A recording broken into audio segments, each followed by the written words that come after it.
falando um pouco do Espírito Santo. Primeiro, quero aqui também fazer um registro, antes de falar do Espírito Santo, sobre o Supremo Tribunal Federal. Um ex-ministro e um ministro.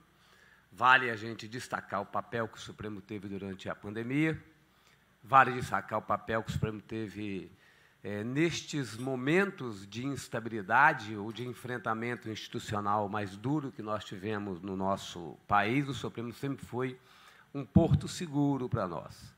E, neste momento, o Supremo também debate um outro tema, que é um tema polêmico na relação com o Congresso Nacional, mas um tema importante, porque, nos últimos anos, o Congresso Nacional, por fragilidade em alguns momentos do Executivo, avançou demasiadamente sobre o orçamento. E nós vivemos num sistema presidencialista em que o Congresso não tem todos os deveres, né, com relação à execução orçamentária. Então, na hora que o Congresso avança demais, causa um desequilíbrio, e o Supremo, agora, por decisões tomadas, pelo que eu vi aqui já pela maioria dos ministros, né, começa a forçar para que o Executivo e o Legislativo possam achar um caminho que dê transparência e que se preserve o papel efetivo de um presidente num sistema presidencialista, senão a gente vai viver um sistema parlamentarista num sistema presidencialista. Então, para nós, eu quero aqui saudar dessa forma o Supremo Tribunal Federal e dizer que nós ganhamos, como Estados, ganhamos protagonismo nesses últimos anos, né? Falamos aqui, o Dória falou aqui da pandemia, o papel que nós tivemos, a gente ganhou protagonismo em temas como de mudanças climáticas, por exemplo. Todos os governadores que vieram aqui falaram um pouco de mudanças climáticas e, muitas vezes, a ausência também do governo federal central do tema fez com que os governadores avançassem, como nós avançamos na gestão da pandemia.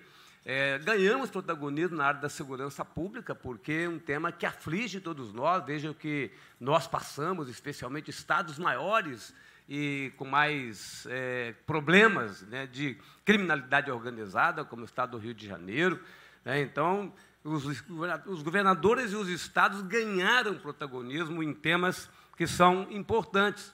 E nós teremos papéis cada vez mais importantes a partir deste momento, porque nós vamos enfrentar um outro desafio agora, que é o desafio da gente conviver com um novo sistema tributário nacional, né, que está em vias de votação, em fase final de votação dos projetos que regulamenta a emenda à Constituição e muda completamente a forma que a gente tem que encarar o nosso desenvolvimento. E já vi aqui os governadores tratando efetivamente desses temas.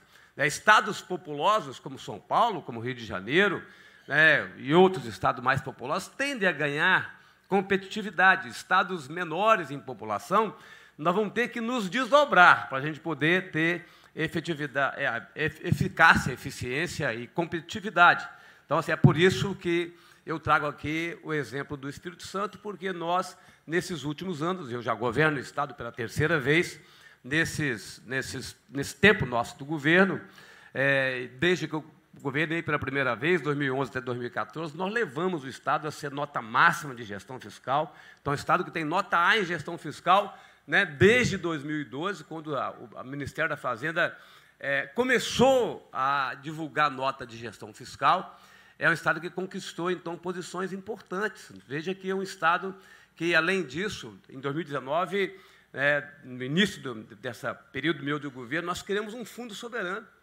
Parte dos royalties de petróleo, da participação especial, vai para um fundo soberano, que hoje nós já temos 1 bilhão e 700 milhões de reais nesse fundo soberano, que é recurso da receita corrente líquida para financiar a inovação e transição energética, para não termos dependência do petróleo. Nós dependemos de um pouco de petróleo no estado do Espírito Santo, só 5, 6% da nossa receita é petróleo, né, receita do Estado, royalties de participação especial, mas nós temos, então, um instrumento importante para o nosso desenvolvimento, que é um fundo soberano criado com receita corrente líquida.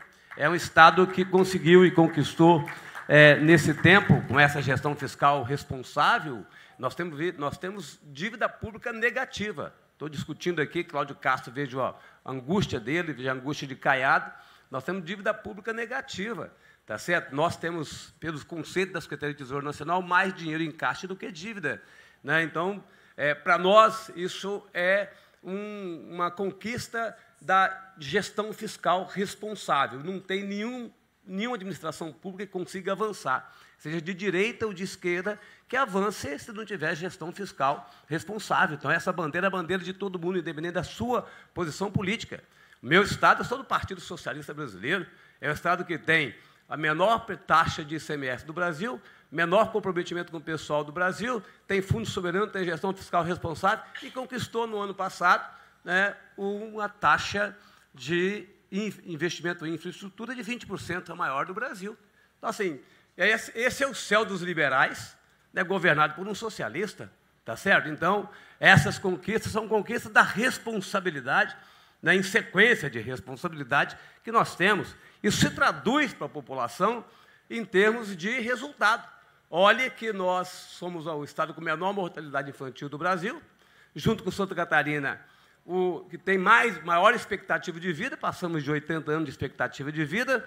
Nós conquistamos agora, o INEP e o Ministério da Educação faz diversos filtros, ou a gente, dependendo do filtro, quando coloca toda a educação no ensino médio, a escola integral, vinculada ao ensino profissionalizante, a escola tradicional, nós, Espírito Santo e Goiás, estamos em primeiro lugar.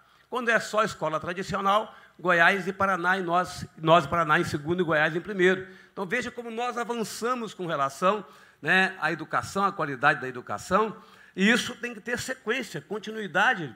Política pública busca esse resultado através da continuidade de políticas públicas. Então, essas conquistas são importantes. Nós conquistamos no estado do Espírito Santo a menor mortalidade infantil do Brasil. Então, assim, essas conquistas são conquistas decorrentes da gestão fiscal e de governos que tenham responsabilidade, que tenham transparência e que criem um ambiente de negócio adequado para a gente poder gerar emprego e gerar renda. Também, no ano passado, a menor taxa de desemprego da série histórica do nosso estado. Então, os estados cumpriram papéis importantes e eu quero aqui deixar o Espírito Santo inteiramente à disposição de vocês, para que vocês possam continuar fazendo investimento lá e ajudando a gente a gerar oportunidade, emprego e esperança para o povo capixaba. Obrigado e um abraço a todos.